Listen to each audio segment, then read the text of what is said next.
Hi everybody, very welcome to Mentor and yet another video podcast. As always, I hope you're doing absolutely fantastic. Today I have a real treat for you guys. Today I have with us my wife and former flight attendant, Sandra. And we are going to be asking her quite a few tricky questions about life as a flight attendant. So stay tuned. Wind 31016, ribbon right, right on. Third one in, 31 right. Delta 260. Produced. All right, Sandra, thank you for being with me on the channel for once. You're welcome. Cool. So the way that this works and the way that this came about was I sent out a question to my Patreons about what they wanted to know about life as a flight attendant. Mm-hmm. And I had loads and loads of questions. So what I'm going to do is I'm just going to fire them off and then you can answer whatever you want. Okay. And we'll see if something comes up that maybe surprises us. So the first question. Did a passenger ever hit on you or send or give you like a little note with his number or something like that? Yes. Yeah, okay. And how did that feel? It wasn't. It was a nice feeling. I mean, it wasn't horrible either, but just like, Why? I mean, isn't it nice if someone hits on you? Oh, I don't think so. When you're working and, it wasn't really my type either. Oh, all right. So it wasn't a good looking guy, that's why. I mean, probably, yeah, good looking for a lot of people, but not my type. And I'm very happy to hear that. Okay, so follow-up question to that then. Did any pilots hit on you? Anyone that I should be hunting down? Not at this stage now, but No. yes. There was, yes. In the work environment as well? In the work environment, yes. But how do you deal with that then, if you're a flight attendant? I mean, they're your superiors in the chain of command. I mean, you just try to laugh it off, like pretend they're joking, and that's it. I wasn't trying to to be too angry or anything like that. Just like, Or you just laugh it off, basically. Laugh it off and change the conversation, or just I have to do this and just go, and that's it. Except that one time that I was like, I forgot about it. I was picking up the litter, the trash, like during the turnaround, and of course you're like bending because it's on the floor, and then you have the bag and you're picking up the biggest stuff before the passengers come in, and one of them actually slapped me in the ass. No. Yes. Was this during the time that I was there? Yes. Because we work in the same airline, I should mention that as well. Yes. All right, so now I might actually have to start hunting someone now. I didn't slap him in the face because I thought that it would be bad, but I told him to not ever do that again, ever, and very seriously, obviously, and then it never happened again. So. All right. Now, I should be saying at this point, guys, is that if you're going for a career in the flight deck, no matter if you're a man or a woman, like I was saying before, you are going to be at the top of the chain of command, and the cabin crew will come below you in descending order, which means that you are in a management position. So if you would ever do something like that, the risk of you actually getting a lawsuit against you for sexual harassment is extremely high. All right, this is not something that you should ever do. Now, if you want to hit on a flight attendant, you do that outside of work, just like you did. Like I did. That was actually very good. Which was obviously successful since we're married now for several years. So right, cool. So that's it's a tricky situation to be in. Yeah. And there was more, but you just laugh it out and that's it. The thing to remember here, once again, guys, is that this is a working environment, and a working environment should be a professional environment, and that's really all that there is to it. So, going down to the second question, what did you feel was the best part of being a flight attendant? Well, I like the fact that there was no days that they were the same. Like you had different destinations, even though we were staying. It's so William. Even though we were staying in the aircraft, we weren't going out for overnight or anything. But it was different destinations. Like for example, in Sweden, it was winter and really cold, -degrees, you know, but then you landed in Malta and opened the door and it was sunny and warm. It's like, you know, like... Yeah, I don't know. So that was really nice. And also, like, there were some days where the crew, like flight crew and cabin crew, you know, like it was a really good feeling and it was just a blast. Yeah, you know? Yeah. This is pretty similar to why I love being a pilot as well, that every day is different. And you work with really cool people and it's a really nice team experience and stuff, so that's nice. Okay, so what was the most irritating thing that the pilots, the flight deck, could do to you when you were working? And I should be saying as well that Sandra was working both in the beginning as a junior, as in a junior cabin crew, and then you were also a purser towards the end of your career. Yes. So from a pilot's perspective, is there anything that we should avoid doing, something that you might think is annoying but we don't understand it? Well, sometimes, like, you know, you're busy in the cabin. You're doing the services, you're taking care of people, especially if it's a full flight. You might not have that much time to actually take their calls, like, or stop what you're doing for them to go to the toilets. But we do want to go to the toilet. Yeah, I understand, but you know, like, take the same chance that you call and there's already like everything established to actually both of you go to the toilet instead of calling after 7.5 minutes. I wanted to go to the toilet again. So once you start it again, then you have to stop. You know, like... Yeah, but the thing is, we are at the mercy of you guys. I do understand that.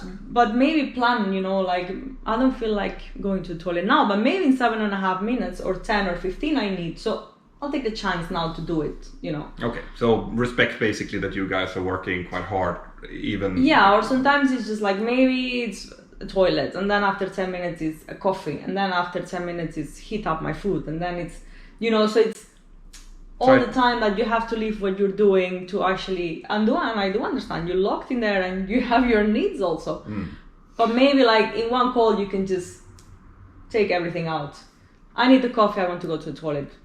And my food. Heat my food. Center. But then my coffee is going to be cold when I have eaten my food. You know, this is a problem that we have since we're locked inside of that tiny little closet. Or you can just say, you know, when you bring my food, can you bring my coffee also at the same time? You know, like things like that. Maybe you guys don't think about it, and I do understand. But it makes life behind really much easier. What about communication when it comes to, for example, bad weather ahead or a go around or a possibility of a go around and stuff? Did you feel that was good or something that we could improve on? Normally, yes. Normally, it was just a few times that we had go arounds without us knowing anything about it.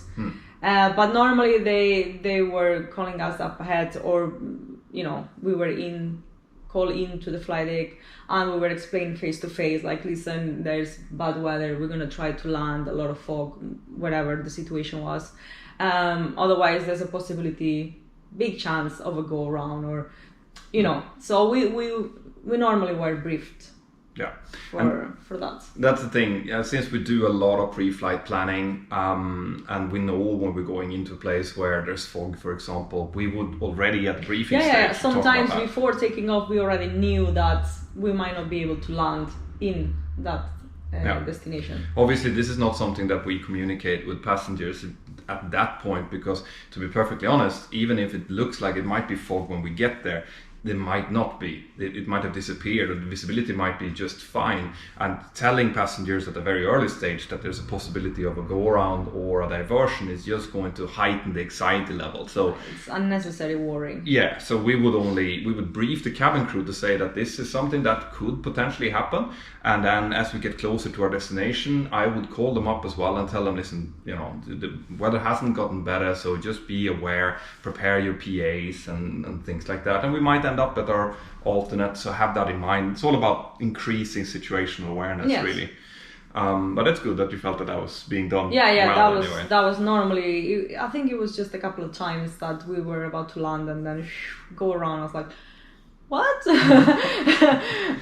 And of course, immediately all the passengers, especially when you sit at the front, they're all facing at you, you know, like, and immediately they all look at you and you're like, of course.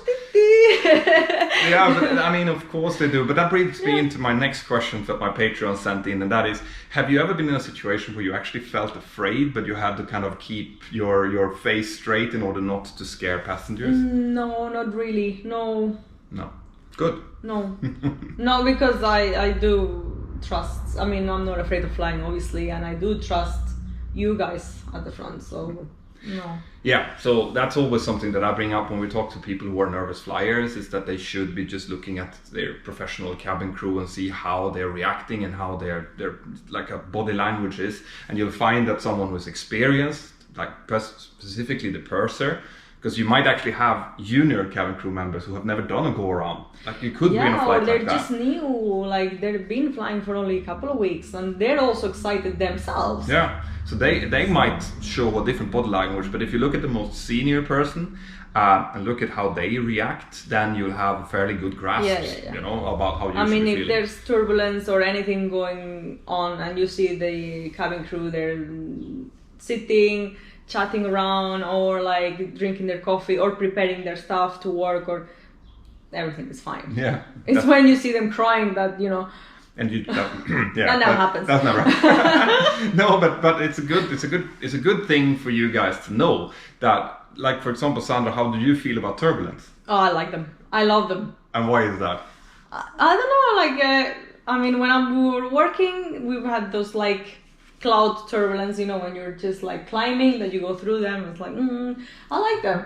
And then if they were severe, obviously, or moderates, like we had to put all the trolleys away, and you know, like, so we take the chance to like talk to the colleagues, what you're doing, because of course we couldn't do anything. And or eat, or you know, like, so it was a little bit of a break for us actually. So I associate it like with a positive thing. And that's something that you really, if you're a nervous flyer out there, you should really be thinking about that. That's how the cabin crew think about turbulence. Like, a break, a nice time. And also, I agree with you. Some light turbulence actually. I like them. Yeah, now when I fly as a passenger and we have those climbing turbulence through the clouds, I just like sit down and enjoy them. I like them. Good. All right. So obviously, since these are questions sent in by my patrons, they would ask, was there ever any mischief going on? Any stuff that you would do when the passengers were not around, things like that? Yeah. Like, I think like everyone that has been working as a cabin crew has gotten themselves into the overhead locker. No. Yeah. I have to say that getting in is easier than climbing down. Okay. Because, you know, we're wearing like tight skirts, knee length, so, you know, it's not easy to like, but yeah, like that. And then we put music sometimes with the PA system, you know, the whole plane, if we had delays or have to wait for passengers or something. All right, cool. Yeah. Anything else? Well, I've heard that some people has used magazines. What, like the in-flight safety magazines? Yeah, to like when you fly empty, to sit, you know, on the magazine, because it's like plasticky and it slides. So then they were sliding during takeoff, but never, in the middle aisle. Yeah, never seen, never heard. Don't do that. All right, that's a big no-no. Never seen, never done myself. I've heard about it. Oh, of course. Yes. But things, and this was actually a specific question I got from one of my admins in the Mentor Aviation app, from Adrian, and he asked, have you ever like purposely spilled coffee or something on a passenger because they've been misbehaving or anything like that? No. Have you heard of anyone who's done that? No. All right. I have, okay. When I was beginning in Stansted back in 2002, there was some cabin crew that was notorious, not for spilling coffee, because that can actually hurt someone bad, but there was this one cabin crew who would ram into people who had their knees out in the aisle, and she would actually run into them on purpose and say like, "Oh, you pay for your seat and not for your aisle." She was fired. Not surprisingly, but she was there for quite a while, and but these kind of things. Well, I never did that. No, even, I mean, you know, like, the passengers are our customers. Those are the ones that pay our salary at the end of the day. You don't do those kind of things. No, exactly. All right. So this is also a question that that I've been getting a lot, and I'm guessing you probably have as well, and that is, if both pilots were incapacitated, would you be able to find your way around in the cockpit and potentially get in contact with air traffic control and let them maybe lead you down? I mean, at that time when I was working, probably I would have better chances than now. Now, I mean, I forgot quite a lot. So you do listen to my podcasts, though? Yeah, of course. All the time. You follow them religiously? All the time. Yeah, I have the little bell and everything. Oh, okay, good. I have actually a video about how to do that, so you can check that out. But to become a cabin crew, I did the course. We had to do a course in Spain, and that course is like around 8 months. And we had the pilots doing our course, and it's like aerodynamics, hydraulics, navigation, engines, jet engines. Then we had like a nurse doing like some first aids. Meteorology and stuff as well. Yeah. So we more or less like systems, like. Yeah, this blew my mind the first time I saw it, because I had no idea. And this is the differences between different countries. But in Spain, you actually get a cabin crew license. Yes. And you need to do exams. And when I read through the course material that you had, it's basically as a private pilot license theory that you had to pass. Yeah. And that did include things like navigation aids, for example, like aircraft systems in the cockpit, like instrumentation, things like that, which meant that you would have a better chance than most people to actually find your way around. Yes. But having said that, there's no specific airline training in any airline where we train the cabin crew to land the aircraft. We have 2 pilots that has to be healthy when they board the aircraft, and that's the redundancy that is built into the system. So, but I was really impressed by the amount of knowledge that you guys have. Yeah, and you have to pass the medical to get the cabin crew license. Yeah. And you have to be able to swim 100 meters also in one go under 2 minutes. Under 2 minutes? To pass the license. Yeah. We had that, and you had 2 attempts. Okay, so once again, this is specifics for Spain. For Spain, yes. I don't know if it has changed now, because I did mine a few years ago. Because you're still 18. So. Yeah, let's just leave it at that. Yeah, so when it comes to becoming a flight attendant, then is there any special personality traits that you need to have in order to be successful? Yes, of course. I mean, especially when you go for the interviews after, you need to be a team member. You need to, to be able to work with the team, to adapt to situations, to be flexible. Yeah. I don't know how I passed that interview. No, me neither. I have no idea. No, but I think the team member aspect and the flexibility and being able to adapt yourself to different situations are actually a really good and to have quick resolve thinking, okay, this is happen or whatever, come up with solutions quick. Yeah, people skills. Yeah. Things like that. You have to be able to deal with different personality types. People who are angry, people who are sad, people who are afraid, people who are overconfident. Sick. Absolutely. Well, this is getting really long now, so I'm going to shorten it down a little bit. So what's your worst? Do you have any really bad experiences that you really remember? I had a few. Yeah. I had a few, for example, we were doing an early day. We started at 6 a.m. We had a 12-hour day ahead of us with 4 sectors, and on the first sector we had someone with a heart attack. We had to do CPR, we had to put oxygen, we had to you name it, so we landed in Germany with helicopter was waiting, ambulance, everything.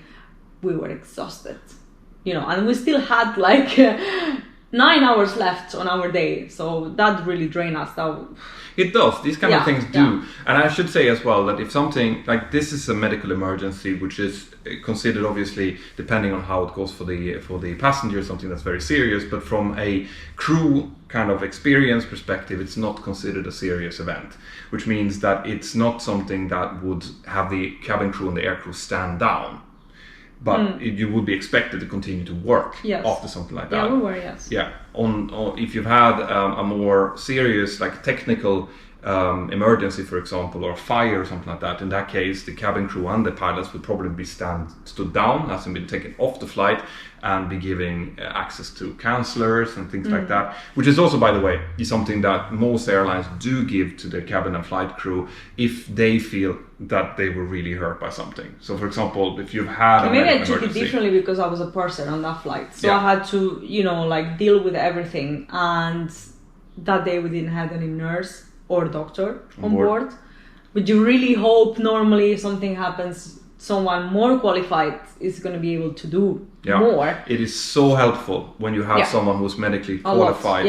Because absolutely. then, and it goes for me as well as a captain up in the front, that, you know, if I can get a doctor to have a look at the patient and give a professional opinion, it makes the decision making so much easier. Do I need to divert immediately? Can we continue to our destination? So if any one of you out there are medically qualified and someone dings for you in flight, then definitely raise your hand. You know, it helps us a lot to get help from you guys. Then another time I had like a heavily pregnant woman landing on the aisle. Really? She What? Yeah, that's how I reacted too when I saw her. We were like maybe, I don't know, you could hear like the 100, you know, like really close to land. When I see this heavily pregnant woman like in row maybe 4 or 5 approaching the fronts, and we were like, sit down, you know, you have to go back to your seat. We're landing, sit down. You could just see already like, you know, really close. And she was just like, I need to go to the toilet. I need to pee. I need to go to the toilet. I don't feel well. I was like, but sit down. Just you can go straight after, but sit down, you know. She ended up landing like on the aisle around at row 2 or 3. Walking. Yeah. Yes. This is not good. No. And then obviously there's nothing you can do. You don't have time to call us. If we do a go around, she might fall. If we land, she might fall. I mean, and you don't think that quick either, you know, because the time for me to take and ding you, it was already touchdown. So I was just hoping like, okay, we normally have good landings. I hope this is not going to be one of the bad ones. So it's smooth and she can hold. I think the passengers around her were like trying to like put their arms and everything to. Really? Yeah, seriously, because she was heavily pregnant. She was at least 6 months pregnant. That's the thing, and people don't know that how dangerous that could potentially be. No. You know, but that's good. Well, I mean, good. Nothing happens. Nothing happens, but it's like it's so unnecessary. it just goes to show that being a flight attendant and cabin crew member is just so much more, you know, about safety and about knowing these kind of things and dealing with these situations than what people think it is. Yes. So great, this was great. If you guys have more questions, then, you know, put them in the comments below. I'd love to hear from you. I have Sandra here. I'm married to her, so we can utilize her more if we need to. All the time. Normally I kick her out from here when I do my videos, but I thought she would be a good one to have on this one. Yes. So we can ask her more questions if you guys want to. Otherwise, she is in as @Mentor Wife in the Mentor Aviation app, so you can ask her questions there. There are more cabin crew members in there as well. And if you want, you know, to show your allegiance to which team you are, I am obviously Team Boeing. You, for some reason, are Team Airbus. I'm Team Boeing too. You forced me. Oh, okay. Yeah. So we're normally Team Boeing. I just wanted to show Team Airbus. I have with Team Boeing also. My son Lucas has Team Bombardier. Yeah, because he really loves Bombardier. But there's Cessna, Piper, there are loads of them. So I'm going to put a link down here to the whole collection where you can check it out. Have an absolutely fantastic day wherever you are, guys. Keep following the channel, make sure you have subscribed, and I'll see you next time. Bye-bye. Right, guys, I really hope that you liked that. If you want more content like that, more aviation content, well then, check this out. I hope that you have subscribed to the channel and that you've highlighted the little notification bell. See you inside of the Mentor Aviation app and have an absolutely fantastic day. Bye-bye.